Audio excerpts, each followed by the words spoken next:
I have a couple of sort of meta-theoretic comments to make about this paper before I go into it. One is that it comes in two versions. There's the one that I'm proposing to present, and it takes exactly 67 minutes to get through. There's also one there's a shorter form in which the jokes have been deleted. The trouble is, it only takes about 19 seconds to get through, and so it leaves with a lot of nothing to do, considering the length of the trip down and so on. So I am going to give the longer version, but in order to get through it in some finite amount of time, in fact exactly 67 minutes, I want to reserve all the questions and howls of agony and stuff like that to the end. I've had some experience with giving this material before, and what happens invariably is about a third of the way through, some agonized connectionist gets up and starts to gnaw on the chair and stuff like that. And I'm perfectly glad to argue, but let's put it at the end so it'll all be in one place. One more meta-theoretic comment. About 3/4 of what I want to say here has appeared in a cognition article that I wrote with Zen and Polishin. Those of you who have read this article may wish to duck out for coffee or a smoke. I'll make some loud noise when I get to the new stuff. The new stuff will be about what the difference is between distributed and localist versions of connectionist models, and why it doesn't matter what the difference is between localist and distributed versions of connectionist models. It's borrowed from an about-to-be-published cognition paper in collaboration with Brian McLaughlin at Rutgers, and I wanted to start out by expressing my indebtedness to both my co-authors for any mistakes or unclarities that may be found in what follows. Okay, there is, I think, exactly one problem about the mind that cognitive science has made some serious progress on. Perhaps I ought to say there is at most one problem about the mind that the cognitive science has made some serious progress on. You can get a feel for the nature of this problem by considering the following passage from Conan Doyle. What we have here is Sherlock Holmes doing his thing at the end of the short story called The Speckled Band. Holmes says, "I instantly reconsidered my position when it became clear to me that whatever danger threatened an occupant of the room couldn't come from either the window or the door. My attention was speedily drawn to the ventilator and to the bell rope which hung down by the bed. The discovery that this was a dummy and that the bed was clamped to the floor instantly gave rise to the suspicion that the rope was there as a bridge for something passing through, and passing through the hole and coming to the bed. The idea of a snake instantly occurred to me, and when I coupled it with my knowledge that the doctor was furnished with a supply of the creatures from India, I felt that I was probably on the right track." At this point, Watson says something to the effect of astonishing, Holmes. The passage purports to be a bit of reconstructive psychology. Holmes offers it as a capsule history of the sequence of mental states which brought him first to suspect and then to believe that the doctor did it with his pet snake. But it bears emphasis that Holmes's story isn't just reconstructive psychology. It does double duty, since it also serves to assemble premises for a plausible inference to the conclusion that the doctor did it with a snake. Because his train of thought is like an argument, Holmes expects Watson to be convinced by the considerations which, when they occurred to Holmes, caused his own conviction. What connects the causal history aspect of Holmes's story with its plausible inference aspect is the fact that the thoughts that cause the belief that so-and-so, the belief that P, provide often enough reasonable grounds for believing that P. Were this not the case, were there not this general harmony between the semantical and the causal properties of thoughts, so that, as Holmes puts it in another story, one true inference invariably suggests others, were there not this parallelism, there wouldn't, after all, be much profit in thinking. So here's a fact. Trains of thought are often like arguments. In particular, they often lead from entertaining true premises to entertaining true conclusions. This fact engenders a problem. The problem is, suppose that the mind is a mechanism, and after all, what else could it be, since its states have causal powers? Supposing it is a mechanism, it would be nice to know how a mechanism, a piece of physical matter, could have this property that minds have. How the state transitions of a mechanism could be like arguments in the way that the state transitions of minds are like arguments. This is the problem that cognitive science has made some progress on. In my view, it's in fact the problem that defines the field. It's very often hard to see the problems that cognitive scientists work on, hard even for the cognitive scientists to see the problems that they work on as really being instances of this problem. How could the state transitions of a mind have the property that they lead one from true beliefs to true beliefs in some argument-like way? But I think you don't have to scratch very much to reveal the problem as having that complexion in any area of the field. So, for example, one thing that cognitive scientists work on is perception. Being interested in perception, at least from this computational point of view, is being interested in the question how information about, let's say, light waves or auditory energy or whatever at the periphery of an organism could lead by some series of computational steps to the formation of true beliefs about the distal layouts of the organism's environments. So you can, and indeed psychologists in Helmholtz have, thought of perception as basically an inference-like phenomenon where the premises of the inference are statements about proximal states of the organism, proximal sensory states of the organism, what's happening at the retina, in effect, and the conclusions of the inference are perceptual beliefs like, oh, there must be a chair out there. What I believe is that if you go through the exercise of looking at the kinds of problems that cognitive scientists work on in any field, they always have this structure. They're always about how the state transitions of some cognitive mechanism could be argument-like in that they lead one from informational truths to informational truths when things go properly.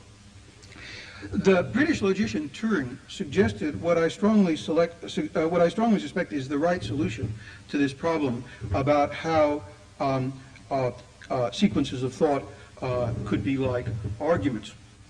And what cognitive science has been doing ever since Turing is, in effect, taking in his laundry. It's been investigating the implications of his suggestion for various fields of cognitive processing. Turing's idea was that you can explain the analogy between trains of thought and argument, consonant with assuming that the mind is a mechanism, if you also assume the following two things. First, that mental states are syntactically structured, and second, that the syntactic structure of a mental state determines its causal role in mental processes. I'll sometimes refer to this as the language of thought picture of the mind because the most obvious example of things that have syntactic structure is sentences. In fact, it wouldn't be very misleading to say that Turing's idea was that thinking is a syntactic operation on mental sentences. And what Turing argued, I think persuasively enough so that one wants to follow out the research program that he set forward, what Turing argued was that if you assume that thinking is a syntactic operation on mental sentences, then the nature of the analogy between trains of thought and arguments, the truth-preserving character of trains of thought, can be made compatible with a mechanistic theory of the mind. I don't know how to reconstruct in Turing's kinds of terms the argument that I just quoted from Sherlock Holmes. We're a long way from being able to do that. But I can do a sort of microcosm of the Holmes argument. In fact, the simplest case I could think of to show you how Turing's proposal works. So consider the following example. Having the thought that Mary went to the store and Sam went to the store often causes one to infer that Mary went to the store, which is to say that causal trains of thoughts often parallel arguments from P and Q to P. So here's a sort of kindergarten level question about how causal chains of thought, how causal chains of mental states could be like arguments. How can one model for a mechanism arguments that take one from the premise P and Q, say John went to the store and Mary went to the store, to the conclusion P, say John went to the store? What kind of mechanism would have this property? Well, Turing invites one to consider a certain kind of device, since come to be known as a Turing machine, for obvious reasons, which is structured in the following kind of way. The device consists of two parts. Let me see if I can set this up so it's visible to at least 30% of the audience. Okay. The device consists of two parts. One part I'll call a reader or a head, and we'll come to that in just a moment, and the other part called a tape. The tape is thought of conventionally as a tape, something you could buy from Triple M, that is the manufacturer, except that unlike the tapes that they sell, this one is thought of as infinite in both directions. Okay, so you've got quite a lot of this stuff. The tape is divided into squares, though in fact this part doesn't matter. For convenience, the tape is divided into squares, and one can think of what you can do in these squares is write symbols on them. Right? So, for example, we can write on the symbols that constitute our argument, like P, Q, P, N, Q, R, anything we like. Okay? We've got some alphabet, some vocabulary, and one can use the symbols in this vocabulary to write on the tape. And we'll assume that, again, for purposes of convenience, and again, it doesn't matter, we'll assume that the tape is conventionally divided into areas in which we're going to write the premises of our arguments and areas in which we're going to write the conclusions of our arguments. Okay, so how does it work? Well, you start the thing going by writing on the tape the premise of the argument, namely P and Q, and this part of the device has certain mechanical capacities. It can identify items in the vocabulary that you're writing on the tape. It can move the tape. It can delete items from the tape, and it can write items on the tape. In fact, that's all it can do. Okay. And that's all mechanical. I mean, one can actually imagine bits of machinery which will do any of those things. Here's how the machine works in the case of this particular little baby argument from P and Q to P. You set the thing running, the machine scans the portion of the tape on which the premise is written, that is, it just reads these items, and its mechanical structure has the following property. It's so set up that when it reads P and Q in the premise part of the tape, it chunks and plugs and moves the tape until it gets over to the part of the tape on which you decided to write your conclusions, and what it does is it copies this symbol in this part of the tape. That business of scanning the premise of the argument, moving the tape, and writing one of the symbols, writing a constrained symbol, a certain symbol, down in the conclusion part, that's the way this mechanism models the business of inferring from premises to conclusions, and in particular, the operation of copying the P from P and Q in the premise part of the tape on the conclusion part of the tape is what counts for this mechanism as an instance of inferring from P and Q to P. So that's the way the device works. And since mechanisms of this kind are actually constructible, I mean, that's basically the kinds of things that classical computers are, standard computers are. Since mechanisms of this kind are actually constructible, one can answer, at least for this baby device, at least for this baby inference, the inference from P and Q to P, you can answer the question, how can a purely mechanical device be such that its state transitions are modelable by this inference, or instances of this inference. Okay. Notice that according to, and this is a point I want to emphasize because it's going to be the key issue about connectionist models.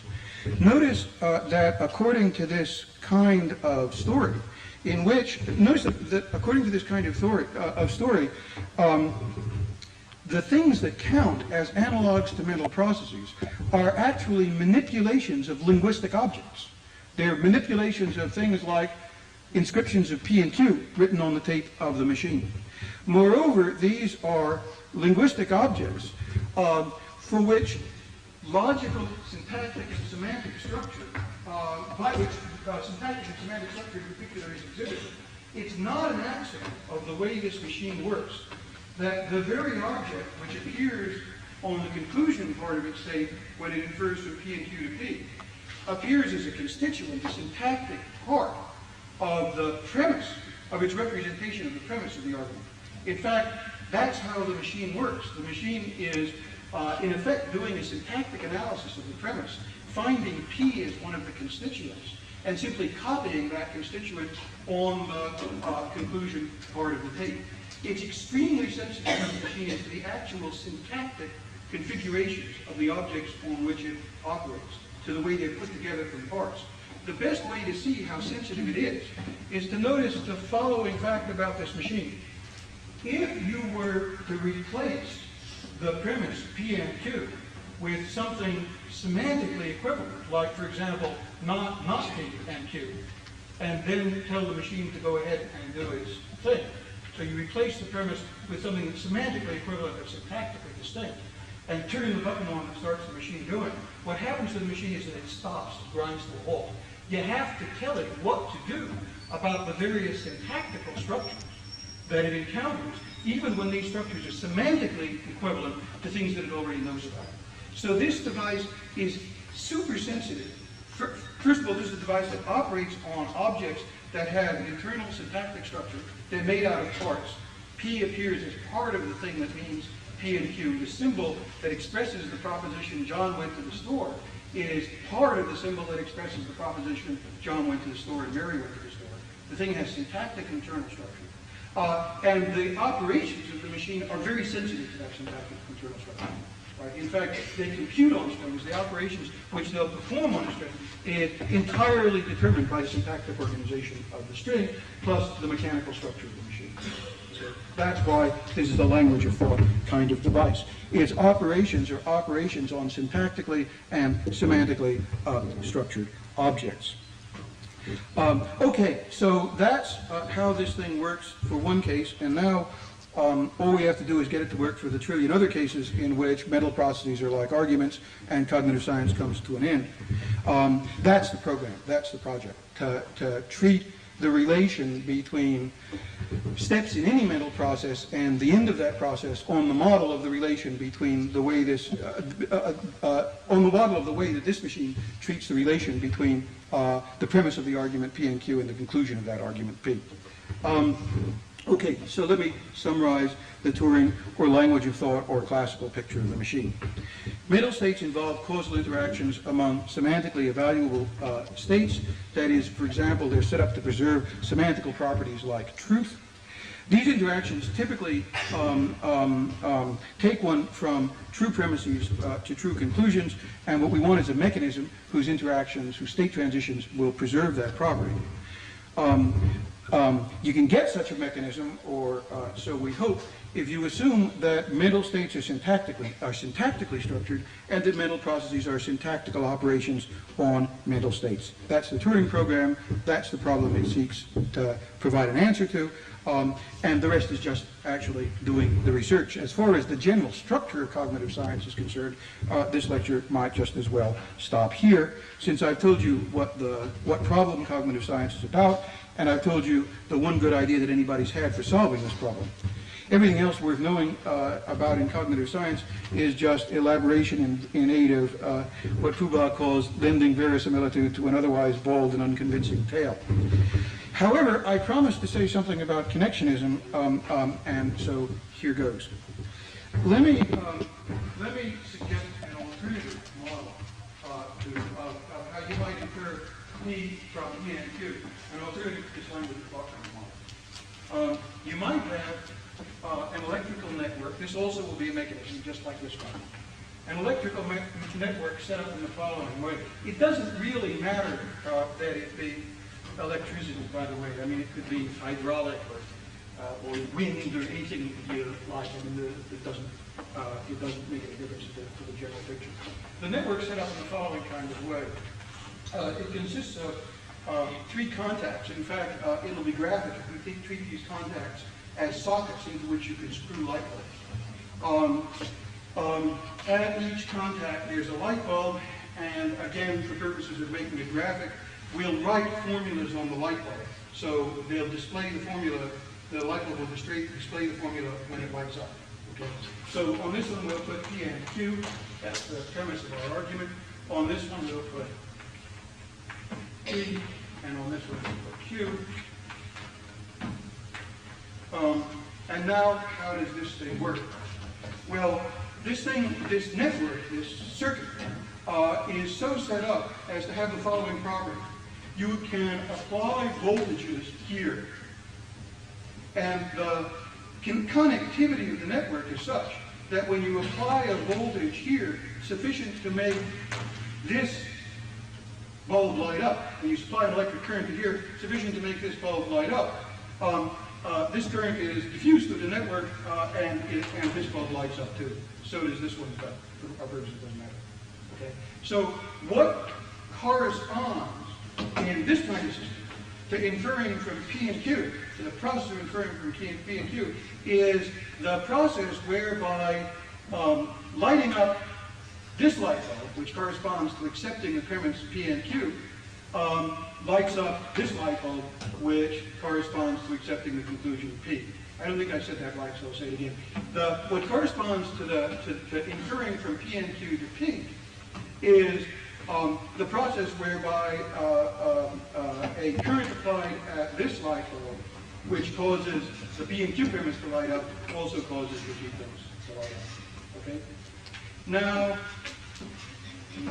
this machine looks, in some respects, as though it was a language of thought machine too. The first thing to understand about connectionism is why it's not. Notice that the very same formulas that you write on the tape of a classical machine, over which the operations of the machine are defined, these very same formulas appear on the light bulbs in this machine. Okay? However, there is the following difference between the two machines. If you erase the formulas from the tape, remember we had a reader and formulas written on here in the computational code and so on. And the presence of the formula on a tape triggered the operation that corresponded to drawing an inference from this machine. In this machine, if you erase the formulas from the tape, or if you replace them by, as I suggested before, semantically equivalent but syntactically distinct formulas, that's equivalent to putting sand in the gears, right? The machine comes to a halt. On this machine, if you erase the formulas from the light bulb, what happens? Answer, nothing, right? If you erase the formulas from the light bulb, it will still be the case that applying a charge here, sufficient to make this light bulb go on, eventuates in this light bulb going on. Okay? In this mechanism, the things that have semantical content and are syntactically structured, namely the labels on the light bulb, have no causal role in the workings of the machine. This is just notation for the programmer. The programmer, as it were, draws things on the light bulb, labels his nodes, draws things on the light bulb, simply in order to keep track of how he's understanding the process which eventuates on in this light bulb turning on when this one turns on. The things that are syntactically structured are not the things that are content-bearing in this device. The things that are syntactically structured are the labels on the light bulb, and they have no causal role in the machine. The things that are content-bearing are states of excitation of the nodes, and they have a causal role in the machine. When this node becomes excited, it causes this node to become excited. But although they have a causal role, they have no syntactical linguistic structure. Here's another way of putting the difference between these two machines. In a classical machine, there are two primitive relations between the content-bearing entities of the machine, between the states of the machine to which content is assigned, that is, tape states. One kind of relation is causal. Having a certain thing on the tape causes the device to print something else on the tape. The other kind of relation is syntactic. It's the relation that the conclusion bears to the premise when you infer P from P and Q. It's that relation in virtue of which the conclusion of the argument is a token of the same linguistic type, of the same syntactic structure as one of the constituents of the premise of the argument. Okay? So in a classical machine, there are two primitive relations among the content-bearing states of the mechanism. There's a causal relation in virtue of which things that you write on the tape causes the machine to do things. And there's a constituent relation, constituent linguistic relation, syntactic relation, in virtue of which, for example, the conclusion of the argument from P and Q to P is a formula of the same linguistic form as the first clause of the premise of the argument is P and Q. So you've got two primitive relations here. You've only got one here. The only the only primitive relation among the content-varying states in a connectionist network is causal. There isn't any syntactical relation. Syntactically, all the nodes are atomic. So now we have two answers, not one, to the question, how could states transitions of a mechanism preserve semantical properties? How can a mechanism model the inference from P and Q to P? And notice these, prima facie at least, these two answers, these two models of inference-making mechanisms, these two models differ in simplicity. The classical Turing model is a more intrinsically more complicated model than the network model, because the classical Turing model requires both syntactical and causal relations among the things that are semantically evaluated, the states of the machine that have content, whereas the network model requires only causal relations. That means that if you want to argue for the classical model as opposed to the network model, the burden of argument's on you, right? Because you've got the more complicated. So now, first polemical question.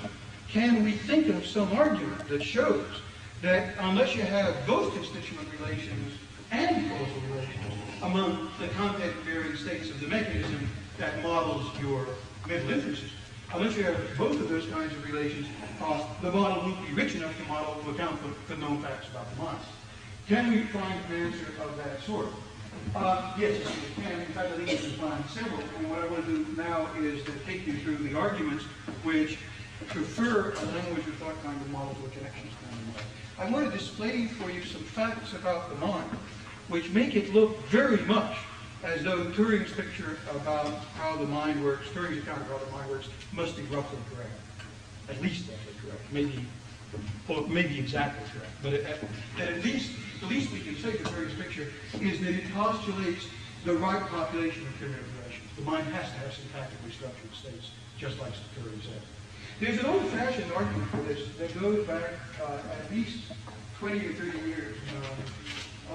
That Chomsky gave in syntactic structures and has been sort of knocking around in the linguistic and philosophical literature ever since. It seems to me quite a good argument. And as I say, it's familiar. There's nothing surprising about it. The way the argument goes is this. Look, there are infinitely, at least for people, whatever it may be like for chihuahuas and pigeons and stuff like that, at least for people, there are infinitely many content-distinct mental states that they can have.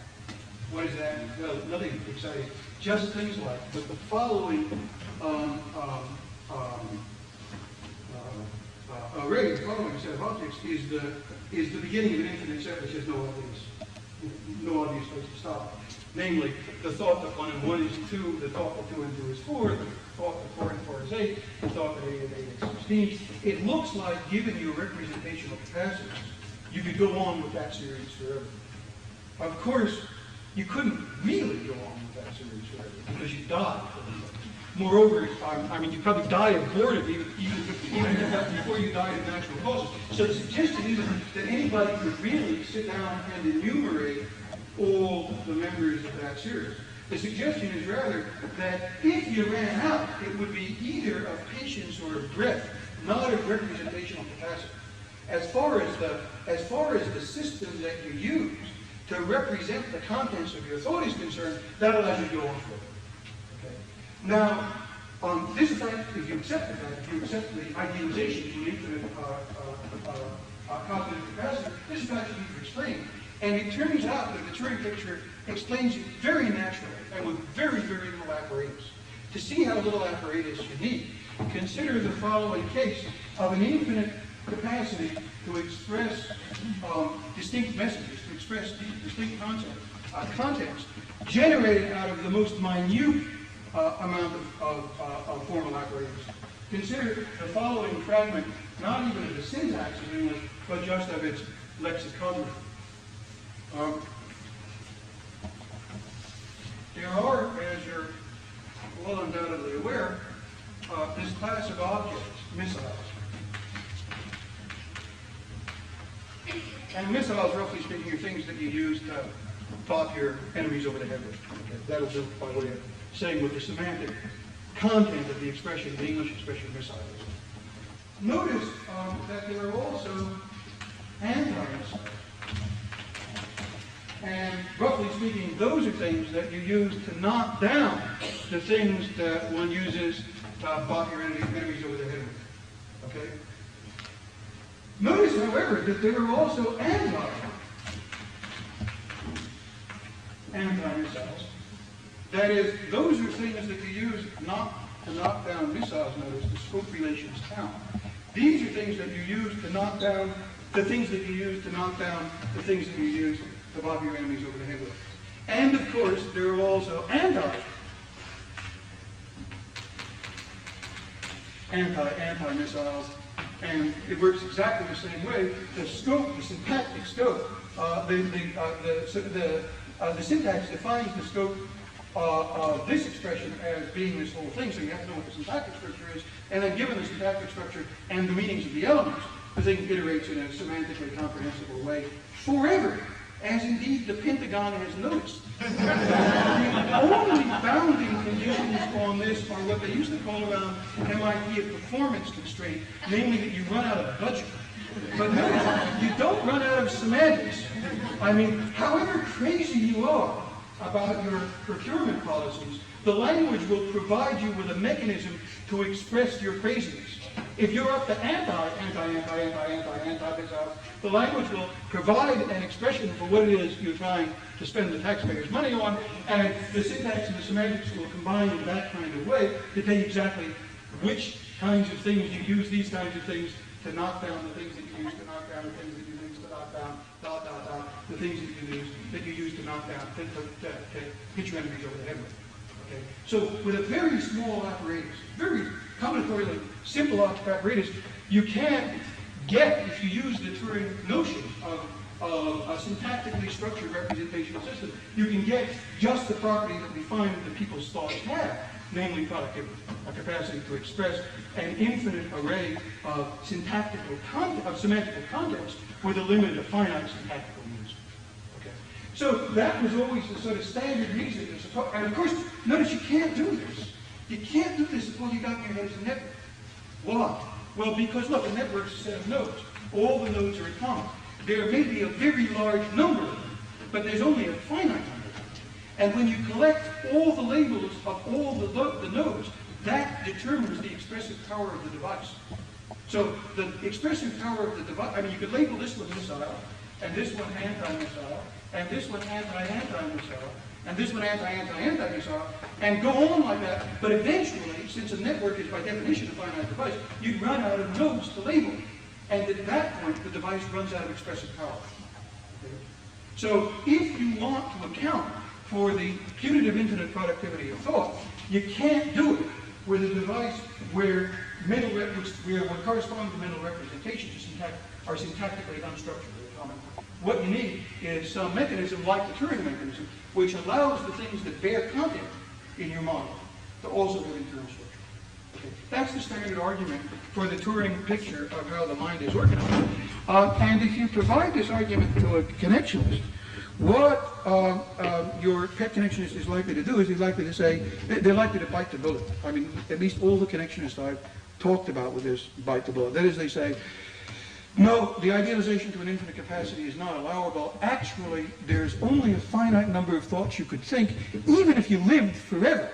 And even if memory constraints are real, and attention constraints and stuff like that are relaxed, even under those conditions, you could be in the position of having thought all the things you can think and running out of thoughts. Okay? So that's a way of biting the bullet. That's to say, look, I'm not going to accept this idealization. That raises the following interesting polemical question. I mean, I think the view that the mind is inherently finite is a bizarre view, but I don't want to argue that. I mean, I'm going to just allow it. So what I want to do next is to try to find a sort of finitistic version of a productivity argument. That is, try to find an argument which, like productivity arguments, gives you strong reason to believe that mental states must be syntactically structured. That a good model of mental states will have syntactically structured objects over which it computes.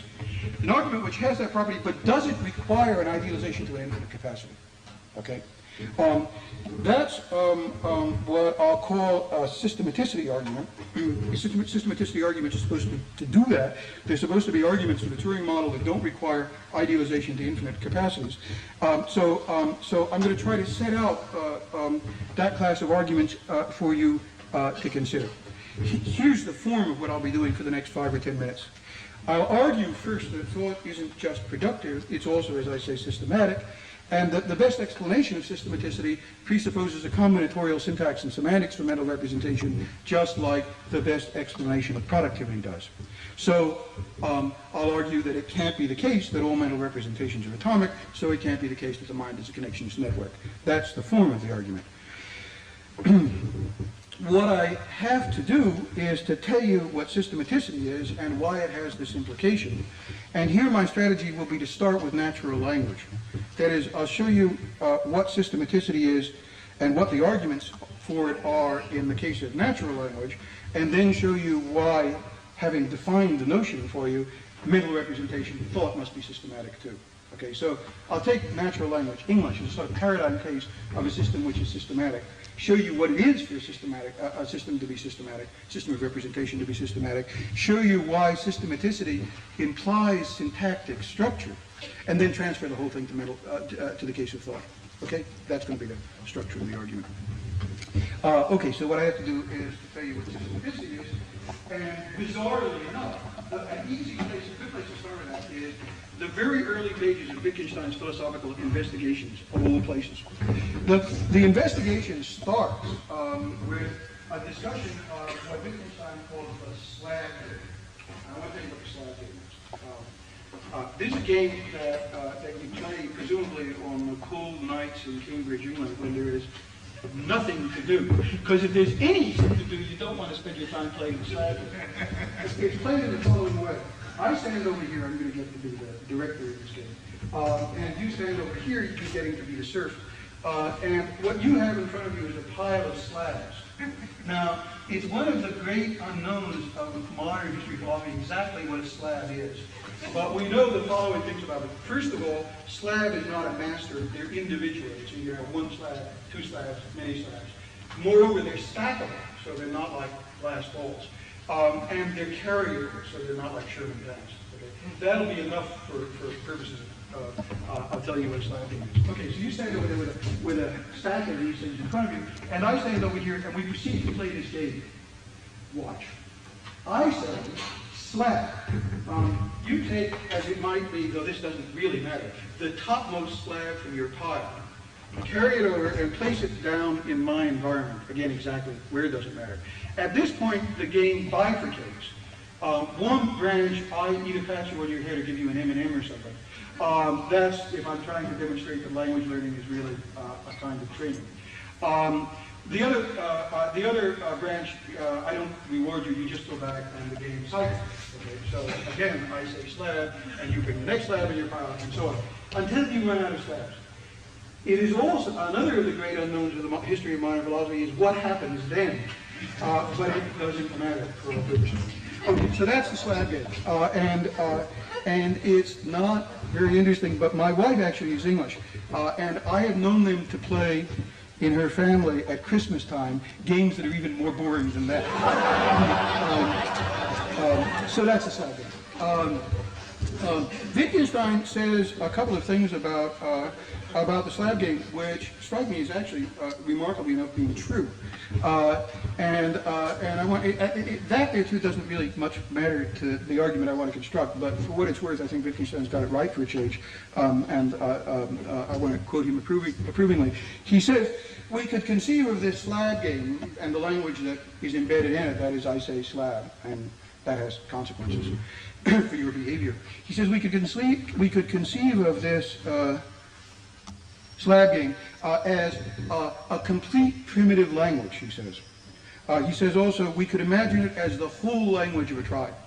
Now, I think that's actually right. That is, I think there's nothing in it, as it were, our concept of a language that makes it necessarily true that a human language, that is something that human beings can learn as the first language, mightn't have this structure. Right? I mean, it might be that simple. However, whatever the story about our concept of a language is, one thing that's very striking is that As a matter of fact, natural languages are never like that. Okay? Natural languages never come with the simplicity of the slab game. For one thing, natural languages, in natural languages, and this is just the way of making the productivity point that I was making before, in natural languages, there are always an infinite number of semantically distinct syntactic forms.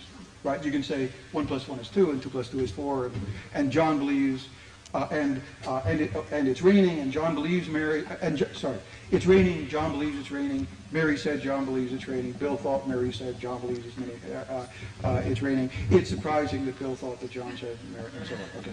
So that's, I mean, natural language is always productive in that way. Put that to one side. Because I promised not for these purposes to use productivity arguments. Natural languages always also have this other property. They're also systematic. And what I mean by saying that they're systematic is this.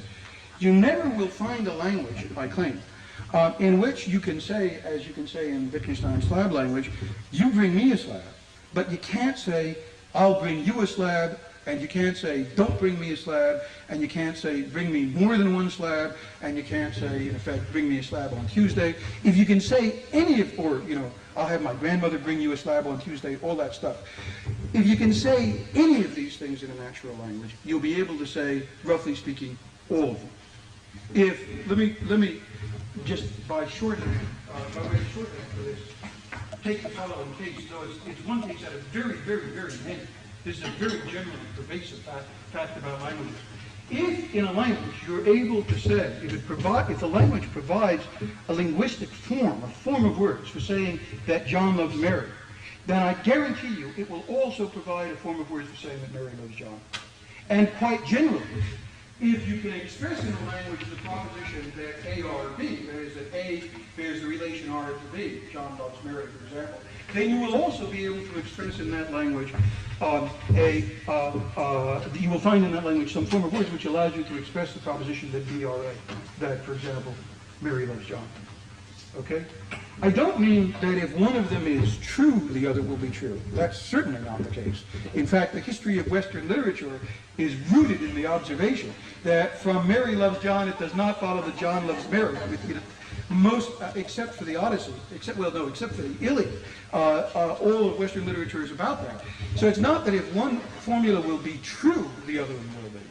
But what is the case is if the language provides you with a form of words to say one of these things, it will also provide you with a form of words to say the other.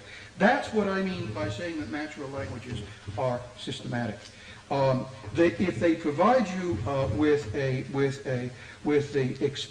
expressive power, with the mechanism to say to express one proposition, one state of affairs, they will provide you with the expressive power to say a lot, to express a lot of other semantically related states of affairs, and moreover, the vehicles of these expressions will generally be syntactically related, just as the English expression John loves Mary is syntactically related to the English expression Mary loves John. That, I claim, is a linguistic universal.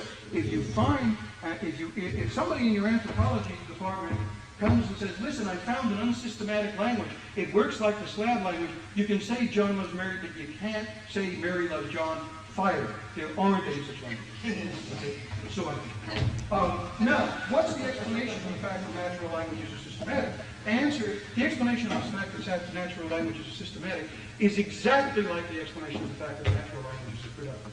That is, sentences have syntactic and semantic structure, and the general idea is that if you can express one proposition by using a form of words with a certain structure, the elements of that structure will be the ones that you use to express the related proposition. What does that mean? Well, look, suppose that English syntax works a bit like this. Suppose English syntax says, look, there are sentences, and sentences are made up out of noun phrases and verb phrases.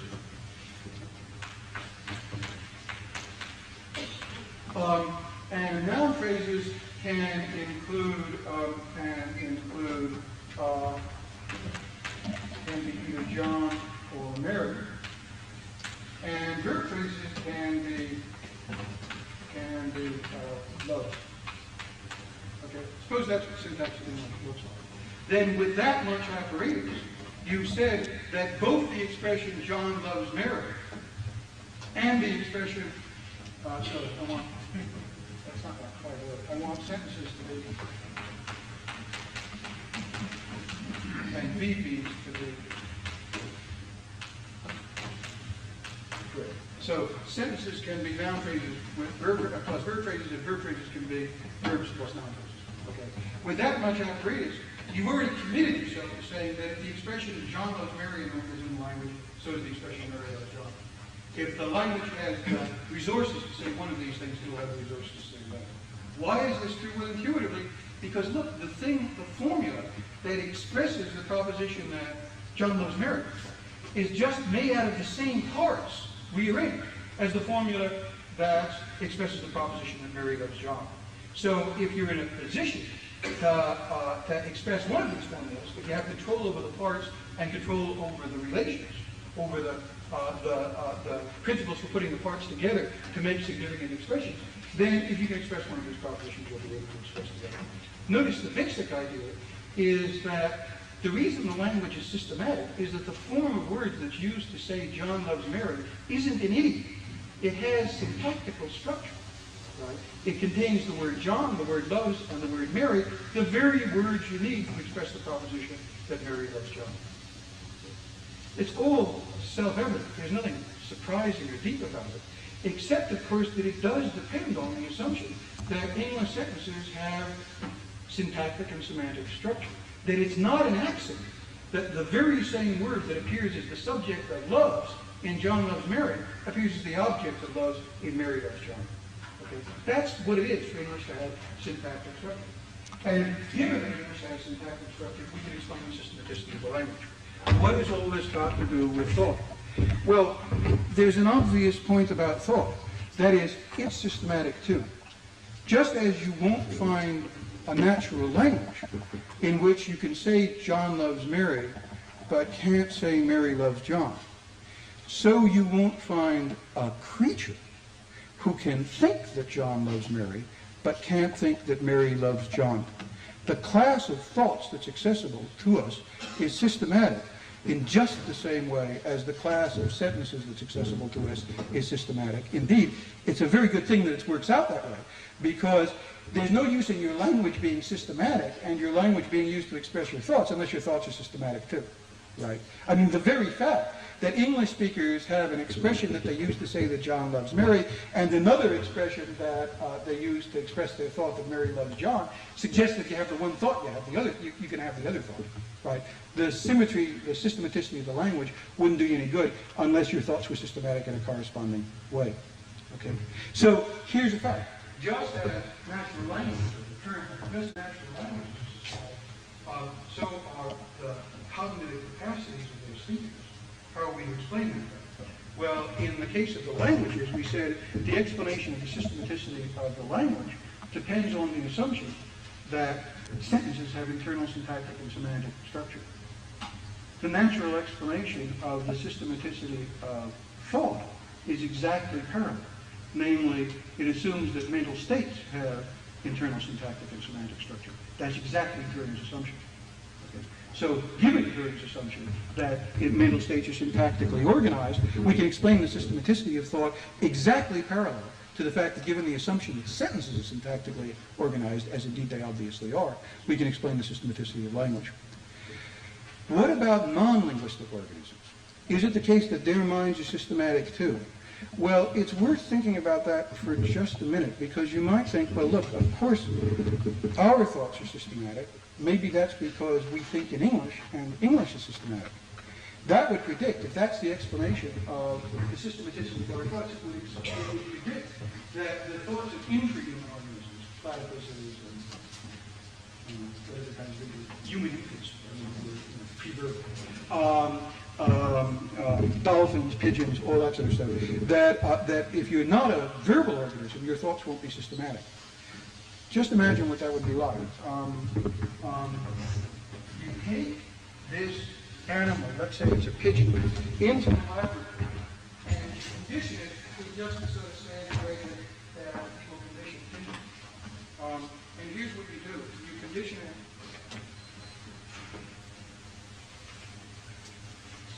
prefer this figure, let's say a cross over a dash, it doesn't matter, to anything at all. Okay, so you say, okay, this is the positive thing, and this is the negative thing, and when it presses the bar and that thing's in front of it, you get a pellet, it presses the bar and that thing's in front of it, you roast it a little and get a shot or something. And eventually, you know, the usual stuff, it ends up distributing all its responses over here and none over there. Now, what would it be like for this animal to have an unsystematic mind? To have an unsystematic mind would mean that if you took its identical littermate, right, just like this animal, and you haven't done any conditioning, and you taught it this, you tried to teach it this distinction, right? That is, dash over cross versus this thing, whatever this thing is. This organism might not be able to learn this discrimination, though this organism can learn this. Why? Well, because the minds are unsystematic. So you don't assume that from the fact that if it can learn to prefer the plus over the minus, the dash over the cross, then it ought to be able to learn to prefer the minus over the plus. Right? The fact that if this is not represented in the way that's natural to us to represent it, namely by a complex structure, which means cross over dash, if it's not represented that way, if its representation for the organism has no internal structure, then the fact that it's able to represent this is no reason to suppose to be able to represent that. There's no reason to suppose that from the fact that you condition the organism to do this, you will also be able to condition it to do this. Now, it's been a long time since I've conditioned anything to do anything, and even back in those days it didn't work very well. But in fact, I'm prepared to guarantee you, just as I'm prepared to guarantee you there are no languages in which you can say John knows Mary, but can't say Mary loves John. But you won't find organisms like this. You won't find organisms in which, in effect, you can condition the thing to A or B, but can't condition it to B or A. The minds even of infraverbal organisms are systematic. What does that mean? Well, it means that their system of mental representations must have a combinatorial syntactic and semantic structure. That is, it means that they must use some language for doing their computations over, even though they don't talk in it. Languages of thought have to go, by this argument, very far down into the influence state. In fact, probably it's down to anything that's conditionable at all. Okay. That's the argument why we have to be Turing kinds of machines and not connectionist kinds of machines. Connectionism has a connectionist architect, and a connectionist architecture has no way of enforcing systematicity. But systematicity is a law about minds. It seems to be that, for reasons of his own, when God created minds, he imposed on them the requirement of being systematic. Just as when he created languages, he imposed on them the requirement of being systematic. So obviously you prefer an architecture, a cognitive architecture, a model of mental processes, out of which the requirement for systematicity falls naturally, to an architecture in which it's arbitrary. Systematicity is arbitrary from the point of view of a model which doesn't have the Turing properties. A model that does have the Turing properties, where mental representations are syntactically and semantically elaborated, in a certain sense can't but be systematic. It's built into the picture of the mind, that if they're built the way Turing says they're built, they've got to be built systematically. Okay, so that's the argument, that you need a language of thought model rather than a connectionist model if you're going to account for very general and pervasive facts about the mind. Now let me take just 5 minutes to say something about, this is a sort of internal wrinkle in this argument, but I've now over the last year or two had some experience with presenting this systematicity argument to people who take connectionism seriously, and what they often say is, well, that's true of localist connectionist models, but it's not true of distributed connectionist models. And you say, okay, I'm prepared to learn what's the difference between a localist and a distributed models.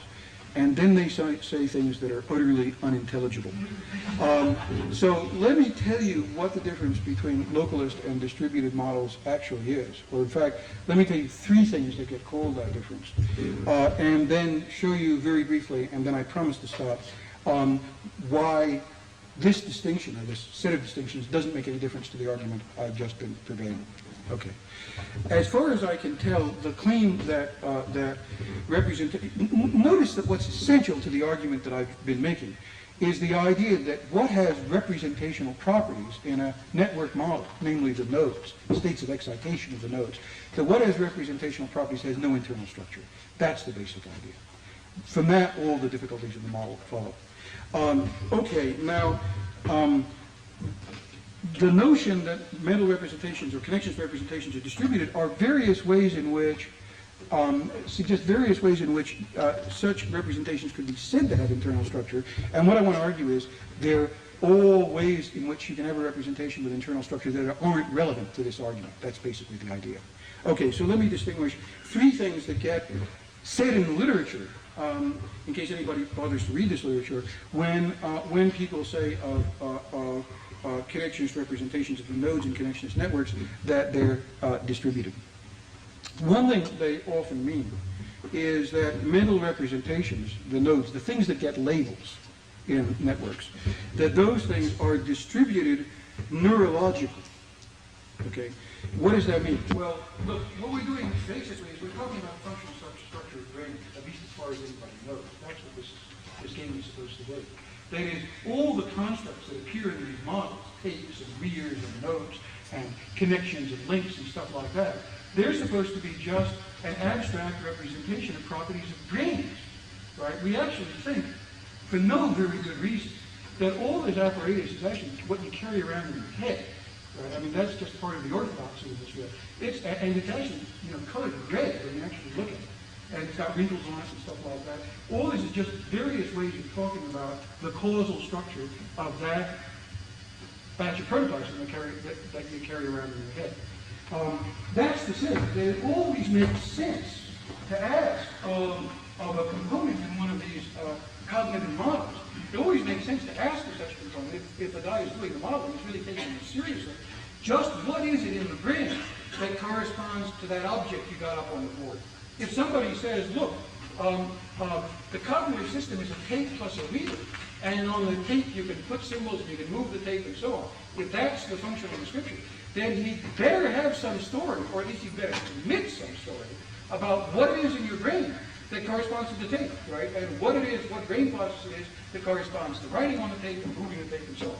If he doesn't have a story about that, he's in deep trouble, because for better or for worse, the idea is that this stuff is done with protoplasm and not ectoplasm. The idea is that there really are neurological mechanisms corresponding to these functionally described operations. That's the story. Okay. So now consider a network. Well, something somebody might want to say is that when you project one of these connections of nodes and arcs onto its neurological underpinnings, when you say, listen, what is it in the brain that corresponds to this thing, to this node, or to this node being excited? When you project this, as it were, down to the neurology, what you got is not, as it were, a single cell or a single synapse or something of that sort, but some complicated neurological unit. That's one of the things, and it may even be a spatially distributed neurological unit. Who knows? Some of it may be in your big toe, some of it may be in the cortex, some of it may be in the prefrontal, who knows? So that's one sense in which the thing could be distributed. What could be being claimed in saying that it's distributed is just that it has a complex neural realization, as opposed to the view that was around a couple of decades ago, that said, oh, well, they're actually what got called in the psychological literature grandmother cells, right? So corresponding to your beliefs about grandmother is, maybe one single cell, where there's axons and dendrites and stuff like that, and if you cut it out, there goes granny. Right? I mean, you can think anything, if you think about anything but grandmother, that was always a rather naive view of the physiology. And the idea that nodes are neurologically distributed might be is sometimes meant to be contradictory to that idea.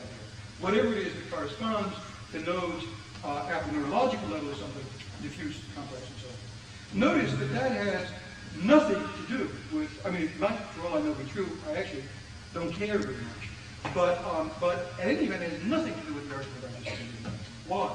Well, because the argument between classical and network architecture is an argument about the causal structure of the mind at the level of the causal structure of the brain, at the level of aggregation at which content is assigned to its states. And at the level of aggregation at which content is assigned to states of the network, this neurological complex corresponds to a unitary object. Right? It's the state of that whole neurological concept, of that whole neurological aggregate of being excited or whatever that corresponds to accepting the premise P and Q.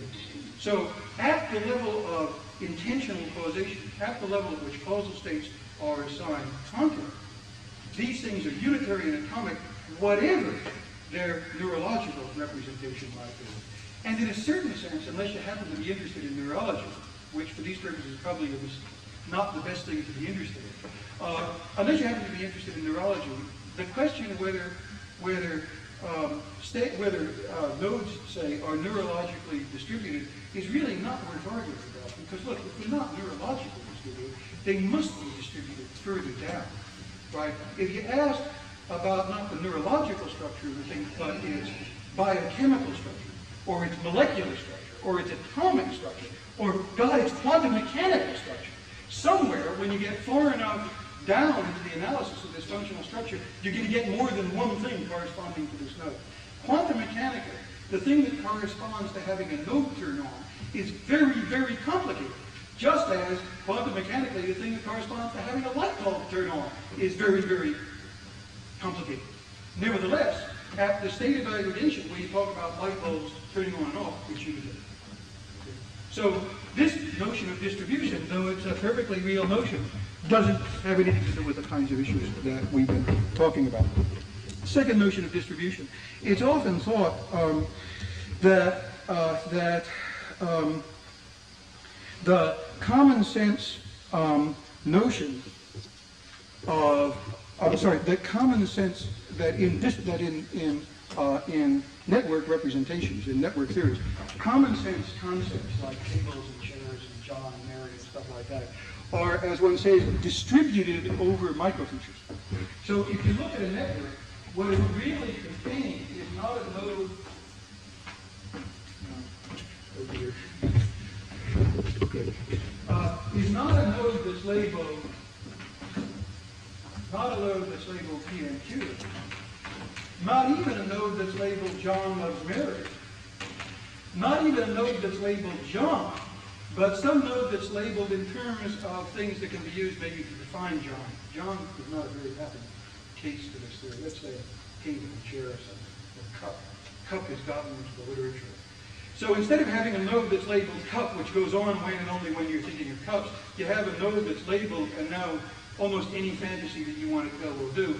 Plus has a rim, plus is made out of china, plus you put coffee in it except if you feel like drinking tea, plus my grandmother owns one but it's cracked. I mean, whatever you think these semantical features are. And then the thing that corresponds to thinking cup is having all those guys lined up at the same time. Okay. This may be true, but though I'm sure it's not. It might be, the point is, the purpose of these arguments, it doesn't matter. These arguments are about the relation between concepts and propositions. It's about the relation between the thing that expresses the concept John and the thing that expresses the proposition John loves Mary. Whereas the microfeature story, the business about being distributed over semantical features, over microfeatures, is about the relation between concepts. It's about the relation between the concept cup and the concept plus has a rim, or plus my grandmother has what it's made out of. The microfeature story is about the idea that the representations of some concepts are distributed over the representations of other concepts. The systematicity issue is about the connection between what represents propositions and what represents concepts. It says, the systematicity says, look, the thing that represents the proposition John loves Mary and the thing that represents the proposition Mary loves John had both better contained the thing that expresses the concept John and the concept loves and the concept Mary. So what counts as, the way logicians sometimes do, the primitive vocabulary of the system is absolutely neutral in the system. It doesn't matter. So that's another sense of distribution that doesn't matter. Now I'll tell you a sense of distribution that does matter. In fact, it sort of summarizes the discussion that we've been having. What matters to systematicity is that the representations that correspond to propositions should be distributed over representations that correspond to their constituent concepts. What matters to systematicists is that the thing in your language or in your head that means John loves Mary should be distributed, syntactically contain the thing that expresses the concept John and the thing that expresses the concept love and the thing that expresses the concept Mary. Now, that notion of distribution can be specified in a rather precise kind of way. It's a way that allows you to see what really underlies this talk of syntactic constituents and stuff like that. Consider English. We want to say informally that one of the constituents of the English expression that means John loves Mary is the English expression that means John.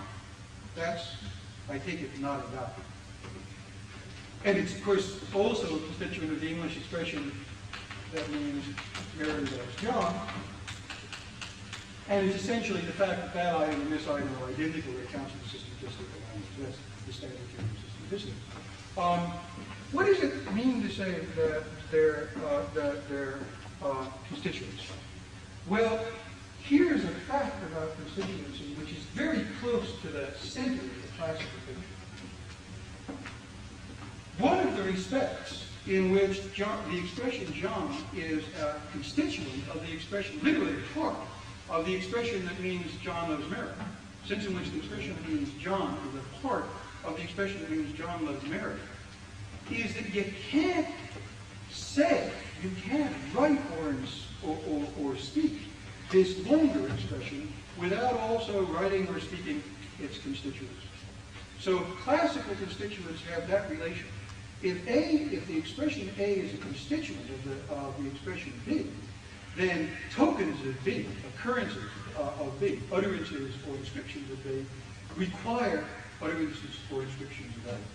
That's a central part of the notion of classical constituents. And it's because they have that property that it's true to say that in a classical language of thought kind of picture, the expression that means John loves Mary is distributed over the expressions that mean John loves and Mary. So this is a notion of distribution that really is relevant to the systematicity issue. The trouble is that in this sense of distribution, network representations aren't distributed, though classical representations are. The English sentence, John loves Mary, the thing that expresses that proposition, is distributed over the English words John loves and Mary, right? You can't write the former without writing the latter. But in a network, non-distributed representations in this sense are perfectly possible. Here's a network in which you can express the proposition John loves Mary, but it's not distributed over formulas that mean John loves or Mary. In particular, it doesn't have the property that when the former expression is token, the latter expressions are token too. Here's a degenerate network. It consists of one note which has two states of excitation. When it's on, it means that the system expresses the proposition John loves Mary, and when it's off, it means the system doesn't. Notice that this state, which means John loves Mary, has no part that means John and does not obey the condition that it's being token, that is, it's going into an activation state, requires an activation state of something in the system that means John.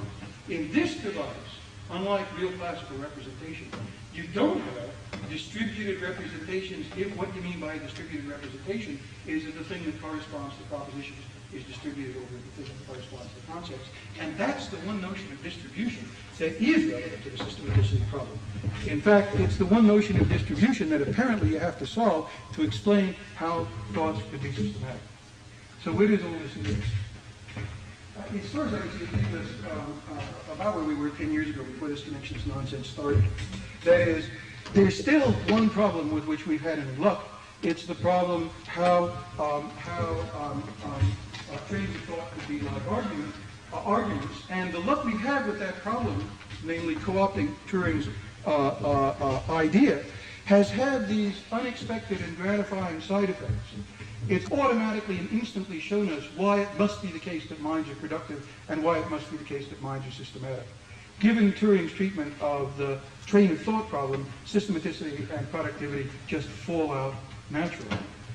We don't have any other account of trains of thought, of the trains of thought problem, which explain either systematicity or productivity. So that's a pretty good reason to suppose that the Turing story is probably right.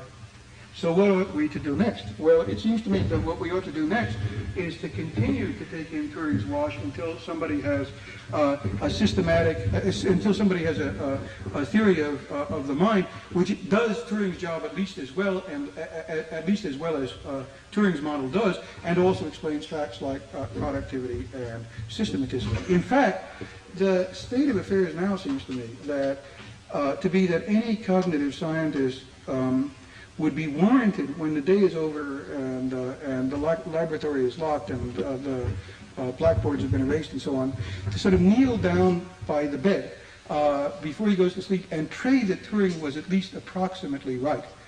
Because I do think that if Turing wasn't right, we don't have any idea at all how the mind works. Thank you.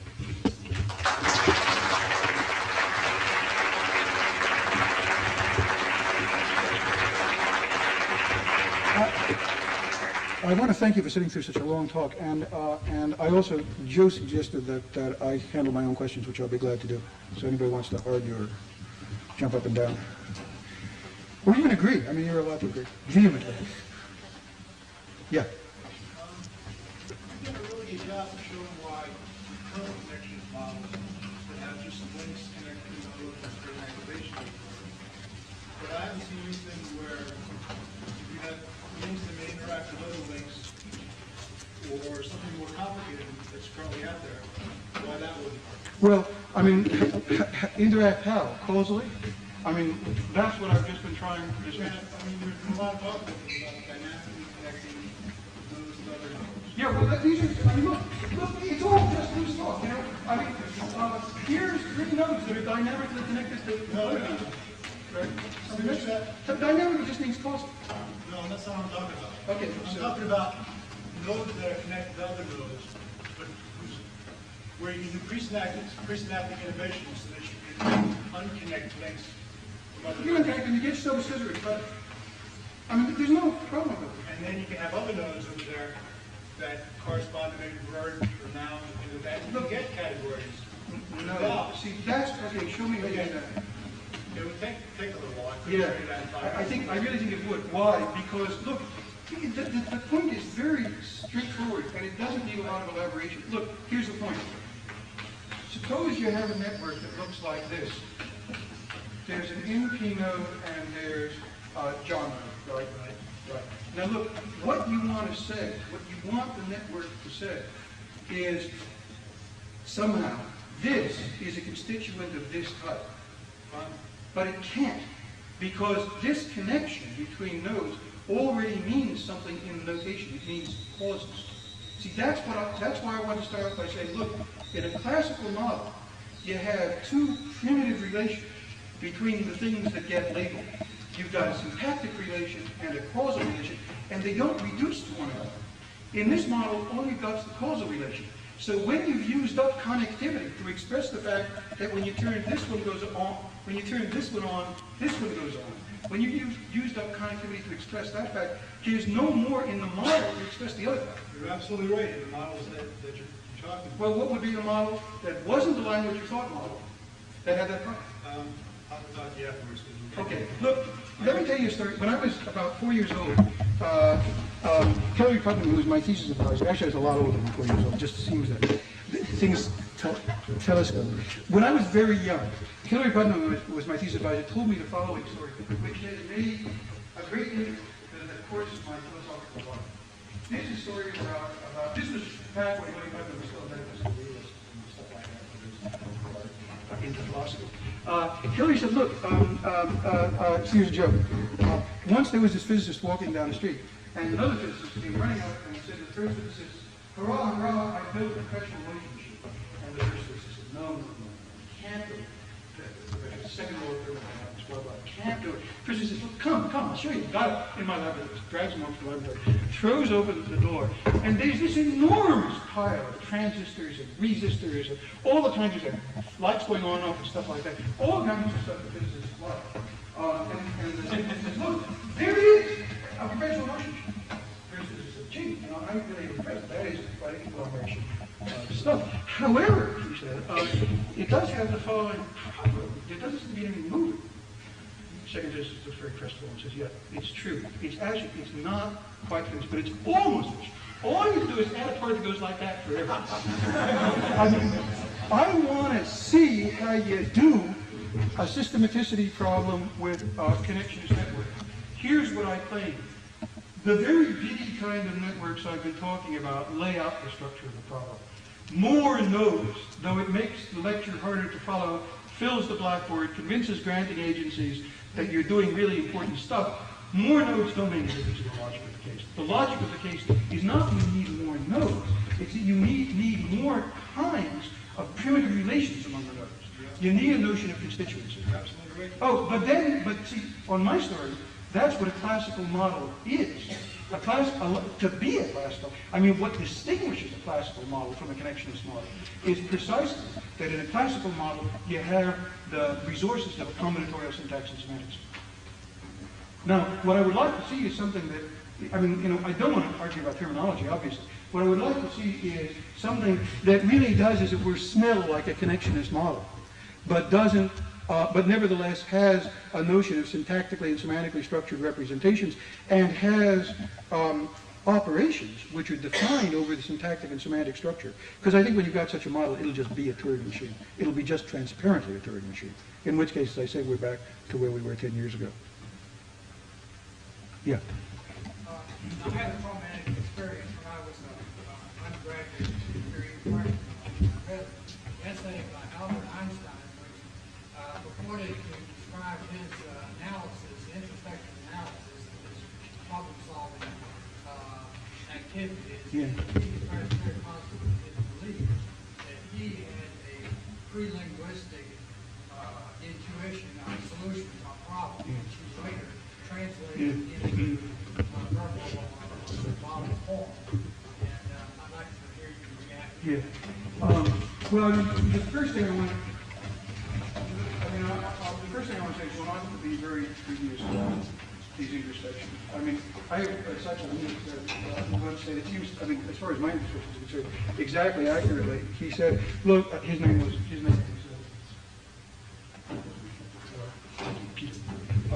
King. He said when he introspects on his mental operations during problem solving, all he can find is himself saying to himself, "Come on, Ken, pay attention. You can do it. It's not that hard." That's what it's like in my head. I mean, I stand around in the shower, actually, sometimes for months when I'm working hard, saying to myself, "Come on, you can do it. Pay attention." And sometimes it works and sometimes it doesn't. I don't think one has any introspective access to all this. However, having said that, I want to make very clear that Turing didn't think that you think in English. Turing was, in fact, totally neutral on the question of what this language is. And since the cognitive processes of non-verbal organisms presumably also satisfy this computational model, because they too are, if not productive, certainly systematic, that suggests very strongly that whatever the vehicle of computation is for these operations, it's not English. Okay? So it's perfectly okay if Einstein turns out to be right, and what's going through his head is not something that's couched